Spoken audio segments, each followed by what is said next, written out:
going to number 7 of the biological classification. Okay, now we are starting.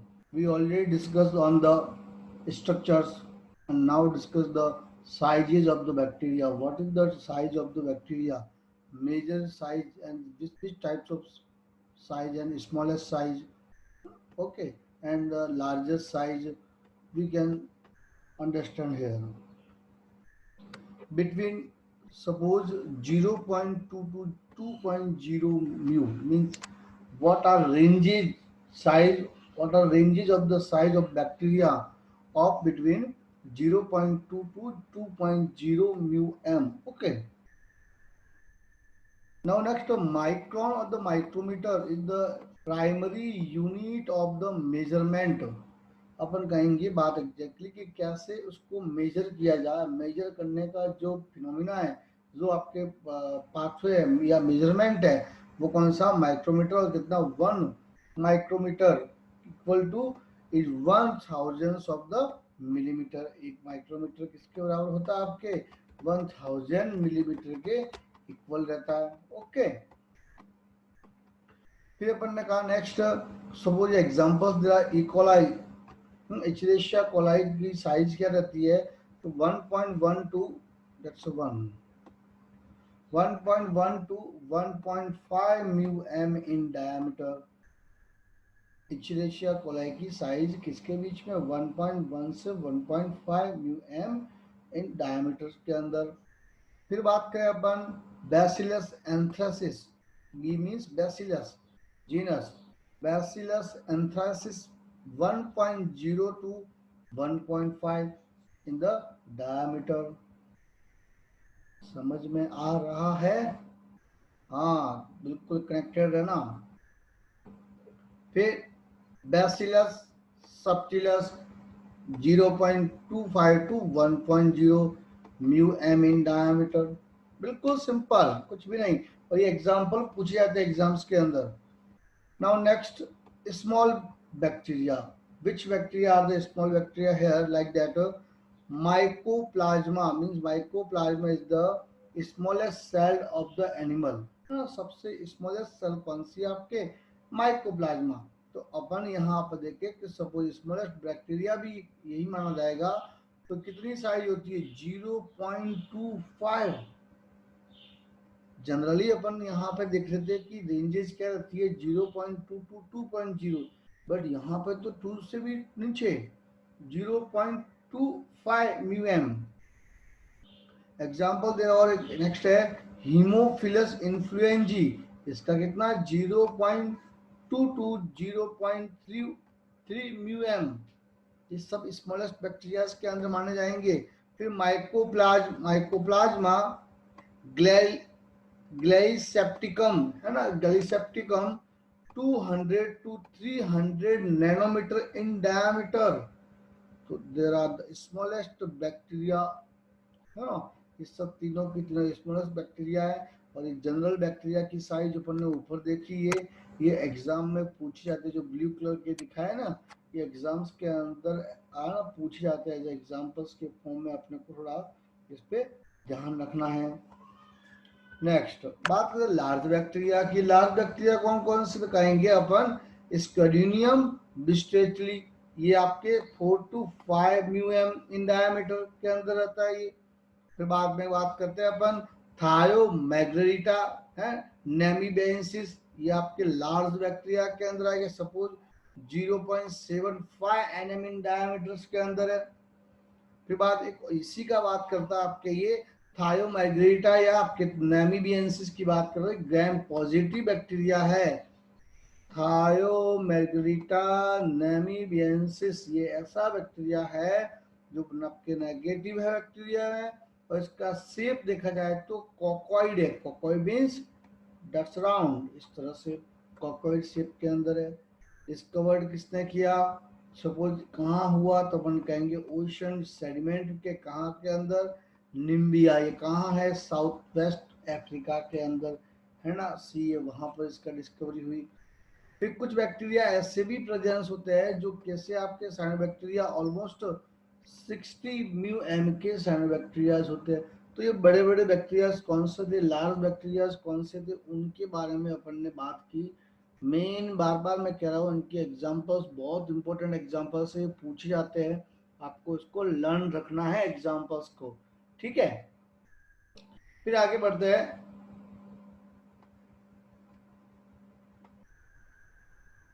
Sorry, structure of bacterial cell. अब देखो bacterial cell की अपन को study करनी है। ये बैक्टीरियल सेल आपके किस टाइप्स की रहेगी, कौन कौन से इसके की कैरेक्टरिस्टिक्स रहेंगे, वन बाय वन इसके कैरेक्टरिस्टिक्स के बारे में देखते हैं अपन। First glycocalyx. Glycocalyx means outer most covering, outer most covering है ना, आउटर मोस्ट कवरिंग को बोलेंगे glycocalyx. Only presence in the bacteria. पूरे अगर अपन प्लेनेट की बात करें, कहीं नहीं मिलेगा, पूरे अर्थ के ऊपर कहीं नहीं मिलेगा, केवल केवल ग्लाइकोकैलिक्स कहाँ मिलता है आपके, मिलेगा आपके बैक्टीरिया के आउटर कवरिंग पर।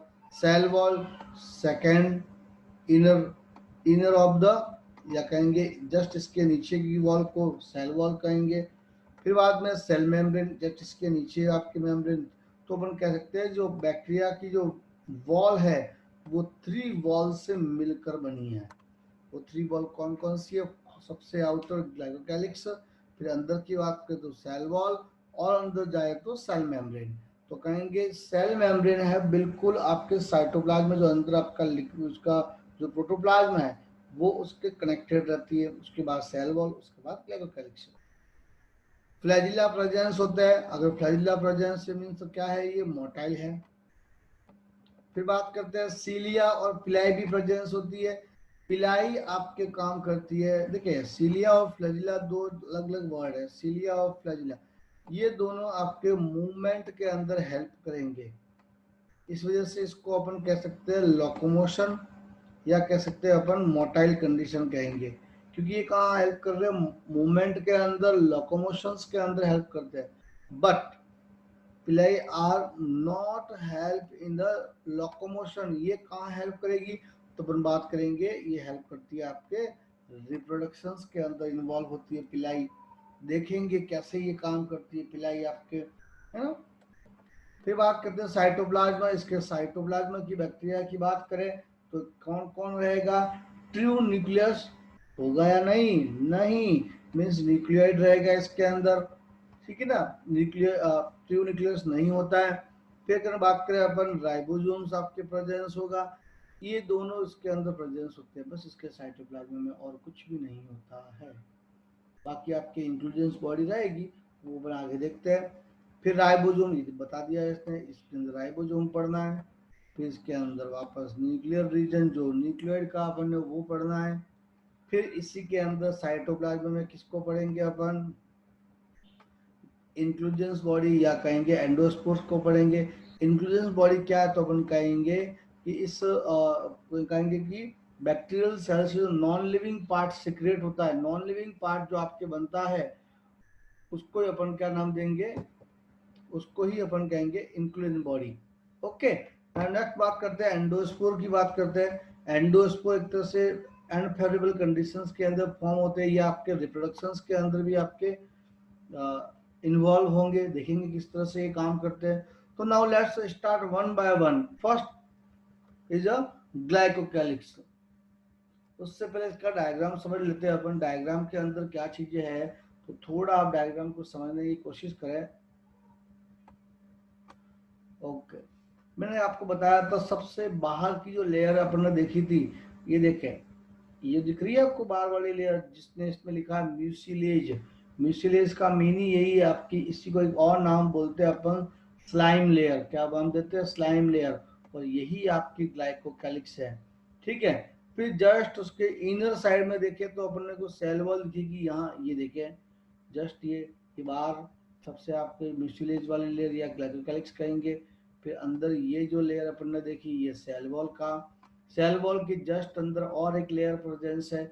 इस लेयर का अपन ने नाम दे दिया जस्ट लाइक, ये देखिए आप, इस लेयर का नाम दे दिया प्लाज्मा मेम्ब्रेन। तो 3 लेयर से मिलकर इसका पूरा कोटिंग या पूरा इसका जो वॉल मेडअप होता है, ठीक है।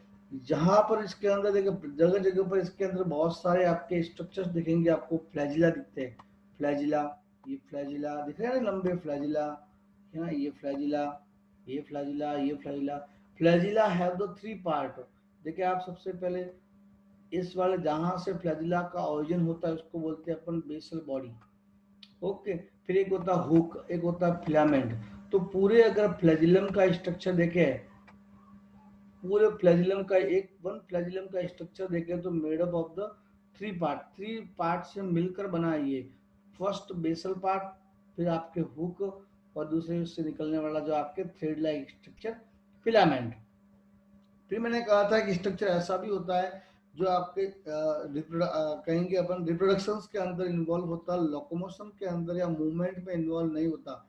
ये है दैट्स द पिलाई। ये पिलाई पता ना अपन ने, सिंगल कोपाइलस का है, पिलाई का है या फिमिब्री का है। ये हेल्प क्या करते हैं आपके रिप्रोडक्शंस के अंदर हेल्प करेंगे। अपन देखेंगे वन बाय वन इसको अच्छे से आगे बढ़ेंगे।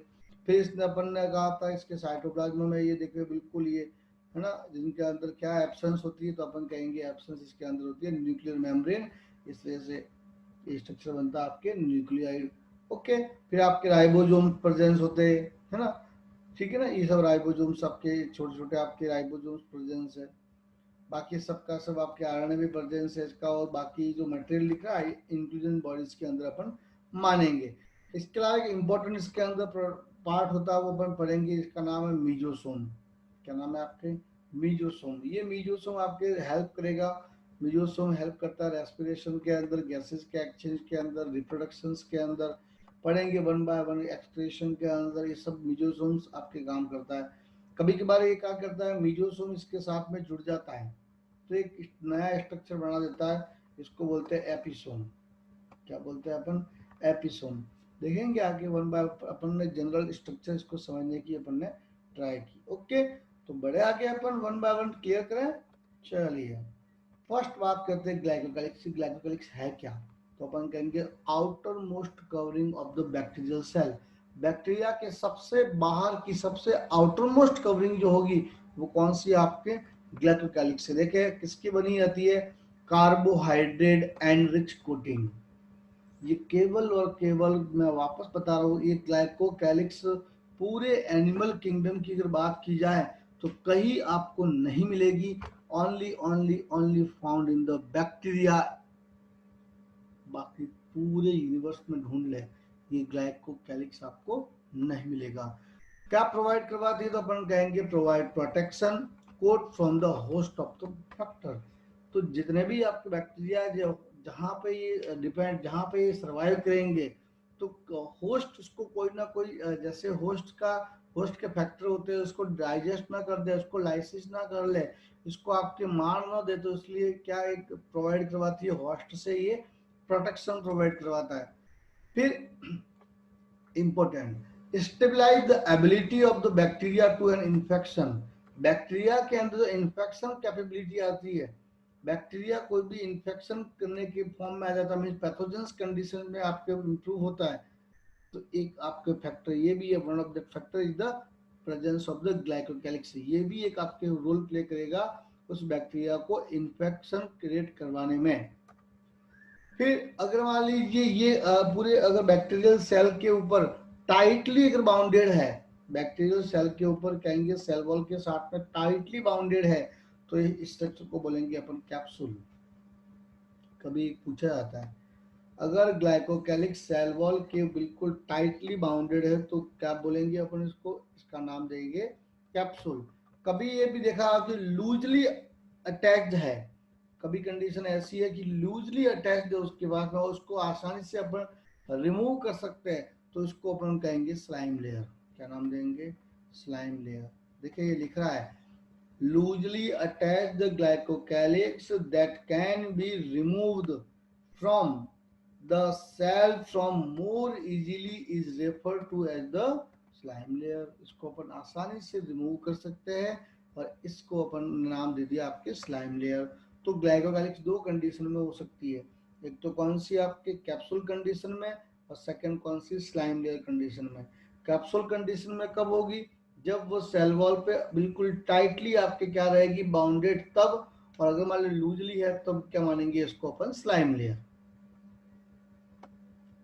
पता चल रहा है, सब कुछ समझ में आ रहा है अच्छे से, बिल्कुल आना चाहिए।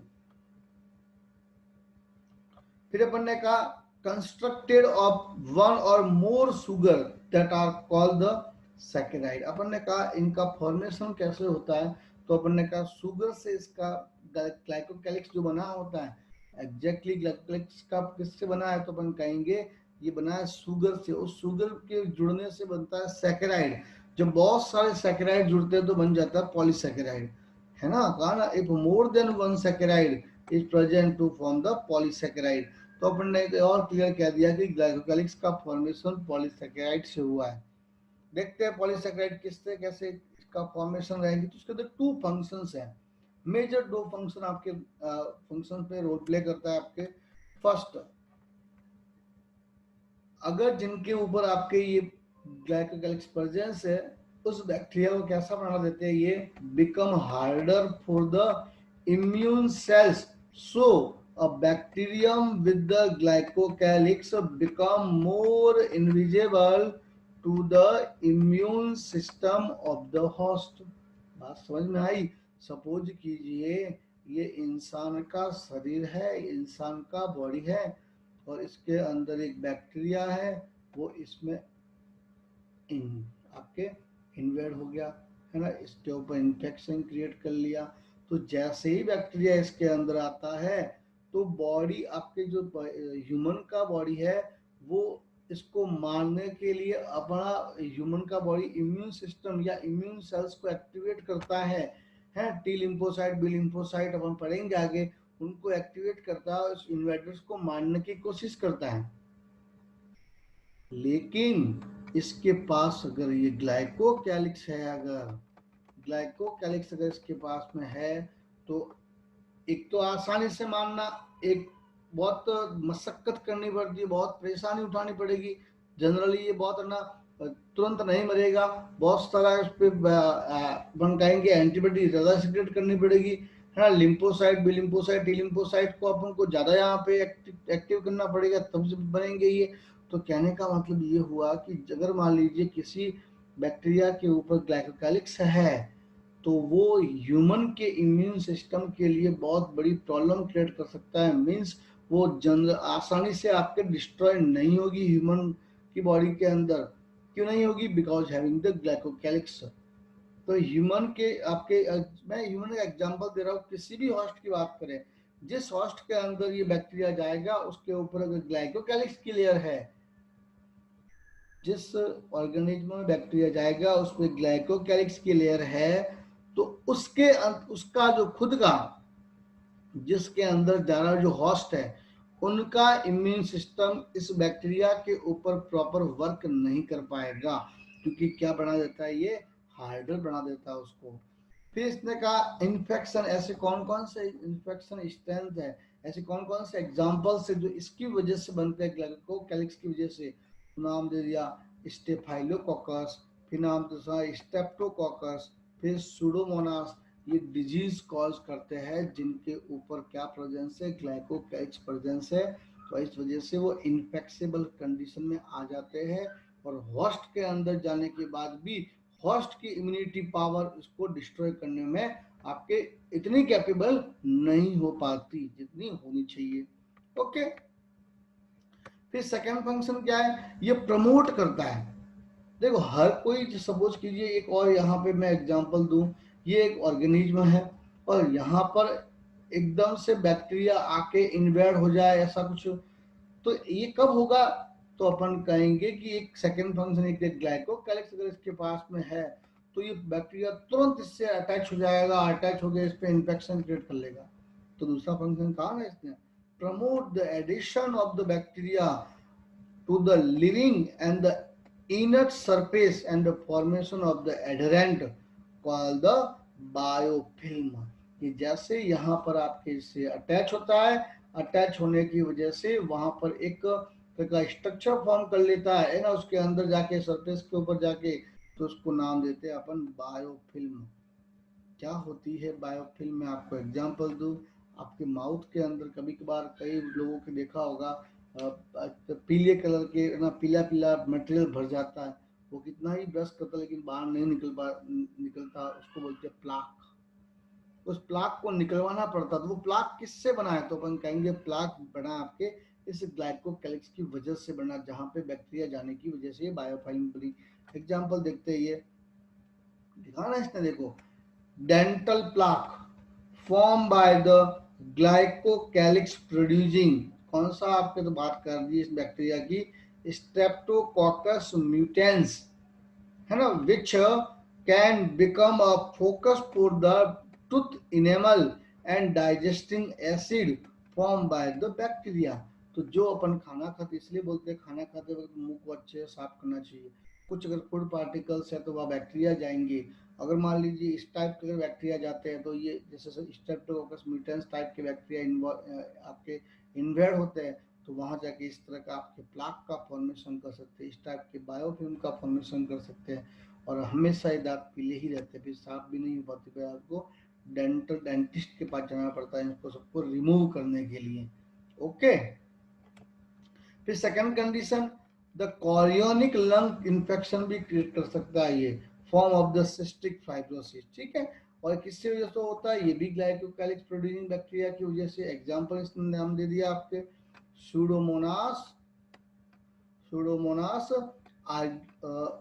आर्यूजिनोसा, ठीक है ना, ये आर्यूजिनोसा, सूडोमोनास आर्यूजिनोसा बैक्टीरिया आपकी किसमें इन्वॉल्व होगा, तो ये आपके लंग्स की कंडीशन या लंग इन्फेक्शन की आपके कर सकता है। ओके, तो ये अपन ने एग्जैक्टली टू फंक्शंस पढ़े आपके ग्लाइकोकैलिक्स के, मेन टू फंक्शन से याद रखना, पूछे जाते हैं एग्जाम्स के अंदर ये। नेक्स्ट बढ़ते हैं, अपन सेल वॉल की बात करते हैं। अपन ने ग्लाइकोकैलिक्स को अच्छे से देखने के बाद अपन नेक्स्ट आगे बढ़ते हैं कि सेल वॉल का स्ट्रक्चर कैसा होता है। देखिए, not all bacteria have a cell wall, सभी के अंदर सेल वॉल नहीं होती है, सभी बैक्टीरिया के अंदर सेल वॉल प्रेजेंस नहीं है, लेकिन ये भी जरूरी है 90% बैक्टीरिया में सेल वॉल प्रेजेंस है। फिर इसने कहा इसकी ये दो, अगर सेल वॉल की अकॉर्डिंग बात करें, सेल वॉल के बेस पर दो टाइप की सेल वॉल प्रेजेंस हो सकती है। फर्स्ट है ग्राम पॉजिटिव सेल वॉल और सेकंड है ग्राम नेगेटिव सेल वॉल। ये ग्राम पॉजिटिव और ग्राम नेगेटिव, ग्राम एक स्टेनिंग है, उस स्टेनिंग से पता लगाया जाता है कि उसके अंदर ग्राम, या कहेंगे जो स्टेन है वो रहता है तो ग्राम पॉजिटिव, नहीं रहता है तो ग्राम नेगेटिव। ये अपन पढ़ेंगे जब स्टेनिंग करेंगे, जिन बैक्टीरिया का इस ग्राम स्टेनिंग से स्टेन किया जाता है और जो बाद में एसीटोन से अगर उसको वापस से एसीटोन सीरीज से गुजारा जाएगा उन बैक्टीरिया को, जिन बैक्टीरिया के अंदर जिन बैक्टीरिया के अंदर वो स्टेन रहेगा उसको ग्राम पॉजिटिव, और जिन बैक्टीरिया के अंदर ये आपके स्टेन नहीं रहेगा उनको ग्राम नेगेटिव। ये डिपेंड करता है कि उसकी सेल वॉल के अंदर लिपिड कंटेंट कितना है। ओके, देखेंगे अपन ये आगे। फिर कहा both gram positive gram negative cell wall contain in the integral, important part. Cell wall हमेशा किसी न किसी से, जैसे सपोज कीजिए प्लांट की सेल वॉल बनी होती है आपके सेल्यूलोज से, पता है अपने को। इसी तरह से अपन कहेंगे कि जो बैक्टीरिया की सेल वॉल है वो किससे बनी है आपकी, पेप्टिडोग्लाइकन, पेप्टिडोग्लाइकन इंग्रेडिएंट। इंग्रेडिएंट कौन सा आपका, पेप्टिडोग्लाइकन। इसी तरह से प्लांट के अंदर इंग्रेडिएंट कौन सा होता है, तो अपन बात करेंगे सेल्यूलोज। ओके, ये इसको एक और नाम से भी नाम देते हैं अपन, म्यूरिन, कंफ्यूजन नहीं चाहिए, म्यूरिन। ओके, फिर बात की दिस सब्सटेंस हैज, अब देखो इसने कहा है this substance hasn't been found anywhere else on the earth other than the cell wall of the bacteria. ये भी यही बात है, ये पेप्टिडोग्लाइकन आपको और कहीं पर भी नहीं मिलेगा पूरी अर्थ पे ऊपर, अर्थ के केवल किसके अंदर मिलेगा, सेल वॉल के अंदर ये पेप्टिडोग्लाइकन आपको मिलेगा। फिर कहा है इसने इंपॉर्टेंट बात एक और, बोथ बैक्टीरियल सेल वॉल, कौन कौन सी, एक तो gram positive bacterial cell wall और gram negative bacterial cell wall contain additional ingredient, important. अगर मैं प्लांट की बात करूं, अगर मैं फंजाई की बात करूं, अगर मैं आपके एल्गी की बात करूं, इन सबके अंदर भी आपके सेल वॉल प्रेजेंस है, लेकिन इनके अंदर इंग्रेडिएंट आपके सिंगल सिंगल टाइप का इंग्रेडिएंट होता है। लेकिन यहाँ पर इंग्रेडिएंट पेप्टिडोग्लाइकन तो है, इसके अलावा भी एक उनके अंदर एडिशनल ग्राम नेगेटिव के अंदर डिफरेंट आपके एडिशनल इंग्रेडिएंट होगा, और ग्राम पॉजिटिव बैक्टीरिया के अंदर, ग्राम पॉजिटिव बैक्टीरिया वाली जो सेल वॉल है उनके अंदर भी आपके डिफरेंट टाइप का एडिशनल इंग्रेडिएंट प्रेजेंस होगा। देखते वो कौन कौन से होंगे। फिर बात करें यूकैरियोटिक माइक्रोब्स, अगर बात की जाए तो compose of the single ingredient. देखो जितने भी यूकैरियोटिक आपके माइक्रोब्स है, ये कौन सा प्रोकैरियोटिक माइक्रोब्स है, तो यहाँ पे दो वर्ड निकल के आते हैं कि प्रोकैरियोटिक जो माइक्रोब्स होते हैं उनमें आपके 2 इंग्रेडिएंट प्रेजेंस होते हैं। क्या प्रेजेंस होते हैं आपके?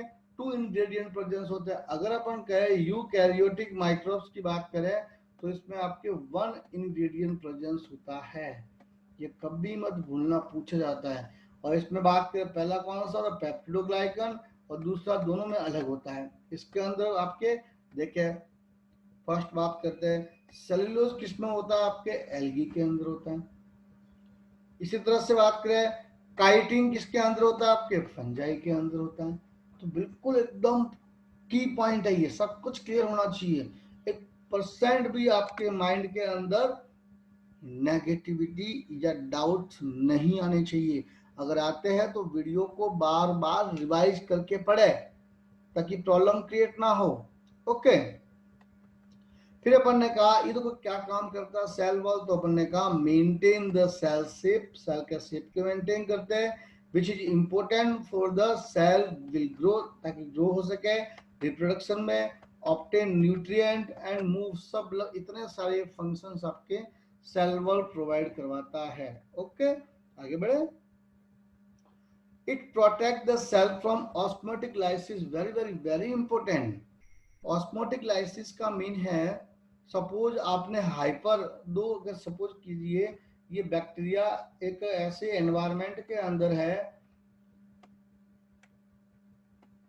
यहाँ पर आपके कंडीशन हाइपर हाइपर आपके सॉलिडिटी वाली है, और इसको मैं हाइपो के अंदर डाल दूं तो कंडीशन का कौन सी होगी, या तो वो श्रिंक हो जाएगी या वो बहुत ज्यादा आपके स्वेलअप हो जाएगा बैक्टीरिया। तो कभी भी ऐसी कंडीशन ना हो तो ये सेल वॉल प्रेजेंस होती है, तो हमेशा प्रोटेक्शन प्रोवाइड करवाती है कि ऑस्मोटिक लाइसिस उसके अंदर ना हो, ऑस्मोटिक ऑस्मोटिक प्रेशर का इसके ऊपर ज्यादा इफेक्ट नहीं पड़ेगा because of the having the cell wall। Okay, चलिए नेक्स्ट बात करते हैं structure of the peptidoglycan. Peptidoglycan का स्ट्रक्चर कैसा होता है ना, अपन ने कहा कि peptidoglycan is the ingredient that form the cell wall, है ना। बैक्टीरिया की सेल वॉल का फॉर्मेशन किसने किया, आपके इस पेप्टिडोग्लाइकन ने किया। इस पेप्टिडोग्लाइकन का स्ट्रक्चर देखा जाए तो किस तरह से होता है, ये देखें आप जरा। सपोज ये ऐसा स्ट्रक्चर है, ये सबसे बाहर वाला है, ग्लाइकोकालिक्स बाहर था, और अंदर ये सेल वॉल है ये। अब इस सेल वॉल का एक छोटा सा पार्ट को इसने इनलार्ज किया है। तो अपन अगर सेल वॉल के स्ट्रक्चर को देखें, बैक्टीरियल सेल वॉल के स्ट्रक्चर्स को देखें, तो there are the made up of the 2 major sub unit of the glucose, है ना, ग्लूकोज से मिलकर बना, लिखा ना। और polysaccharide made up of the 2 derivatives, कौन से है, तो फर्स्ट नाम दे दिया NAG और सेकंड नाम दे दिया NAM, एन एसिटाइल ग्लूकेसेमाइन, और दूसरा है एन एसिटाइल म्यूरामिक एसिड। आप देखें ये कौन सा मानेंगे, NAM, इसी तरह से ये NAG, है ना, NAM। तो इस तरह से अल्टरनेट फॉर्म के अंदर ये जुड़े रहते हैं। अब इंपॉर्टेंट बात ये होती है कि इनको आपस में जोड़ने के लिए, इनको आपस में जोड़ने के लिए टेट्रापेप्टाइड कंडीशन प्रेजेंस होती है, मतलब 4 टाइप के अमीनो एसिड्स के अंदर इन्वॉल्व होंगे जो इसको आपस में क्या करते हैं, लिंक करते हैं। उन 4 टाइप, इनको 4 टाइप के टेट्रापेप्टाइड्स का अगर नाम लिखे तो अपन कौन कौन सा, फर्स्ट एलानाइन, ग्लूटेमाइन, लाइसिन, और वापस से एलानाइन। 2 एलानाइन है, एक तो एल और डी। एल और डी उसके फेस को बताते हैं ना, राइट फेस है आपके, कहेंगे अपन लेफ्ट फेज है, पता है अच्छे से अपने को। तो सपोज बात कीजिए, जैसे ये अब ये एक दूसरा फर्स्ट, इसको आपके इससे कनेक्ट करना है, या देखिए ऑलरेडी कनेक्टेड है, ये आपके किससे कनेक्टेड है, तो अपन ने कहा ये इससे कनेक्टेड है। तो आपस में कनेक्शन किसने किया, तो अपन ने कहा कि टेट्रापेप्टाइड ने। इन टेट्रापेप्टाइड को जोड़ने के लिए भी क्रॉस लिंकिंग है, इन टेट्रापेप्टाइड को जोड़ने के लिए भी क्रॉस लिंकिंग है। देखो ये टेट्रापेप्टाइड क्रॉस लिंकिंग, एक टेट्रापेप्टाइड को दूसरे टेट्रापेप्टाइड से जोड़ना, एक टेट्रापेप्टाइड को दूसरे पेप्टाइड से जोड़ना, ये क्रॉस लिंकिंग। इंपॉर्टेंट बात ये है कि कौन किससे जुड़ता है, तो अपन कहेंगे जो एलानाइन है, ध्यान देना, एलानाइन है वो दूसरे आपके टेट्रापेप्टाइड से, दूसरे टेट्रापेप्टाइड के लाइसिन से जुड़ेगा। इंपॉर्टेंट बात याद रखना ये। देखिए ये वापस डी किससे जुड़ा है, ये अपन ने बात की कि डी किससे जुड़ा है, डी आपके जुड़ा है, डी एलानाइन जुड़ा आपके, ये वाला जो पर्पल कलर दिख रहा है ये कौन सा है, लाइसिन। समझ में आया? इस तरह से पूरा क्रॉस लिंक होके पेप्टिडोग्लाइकन का स्ट्रक्चर होता है। तो होप सो आपको ये पूरा क्लियर हो गया होगा। चार पॉली आपके ये टेट्रापेप्टाइड कैसे जुड़े होते हैं, टेट्रापेप्टाइड इन दोनों सबयूनिट को जोड़ते हैं, और वापस से टेट्रापेप्टाइड को आपस में जोड़ने के लिए कौन इन्वॉल्व होता है, आपके tetrapeptide cross linking. Cross linking कैसे जुड़ी होती है, तो अपन ने कहा डी एलानाइन किससे जुड़ता है, आपके दूसरे वाले आपके एल लाइसिन से जुड़ता है। ओके, तो होप सो आपको अभी तक अपन ने जितना भी पढ़ा पूरा क्लियर हो चुका होगा। नेक्स्ट आगे अपन पढ़ेंगे ग्राम पॉजिटिव सेल वॉल, और आगे देखेंगे ग्राम नेगेटिव सेल वॉल। तब तक के लिए बाय, टेक केयर, पढ़ते रहिएगा और अच्छे से एमसीक्यू सॉल्व करना बिल्कुल ना भूलें। मैं बार बार वीडियो के एंड में यही बात बोलता हूँ, पढ़ने से कोई मीन नहीं है जब तक आप ना इसका अप्लाई नहीं करोगे, इसको अप्लाई नहीं करोगे तब जाके आपके कोई पढ़ना सब व्यर्थ हो जाएगा। एमसीक्यू सॉल्व होंगे तो ही आपके पढ़ना बेटर है। ठीक है, okay bye, take care, bye, मिलते हैं।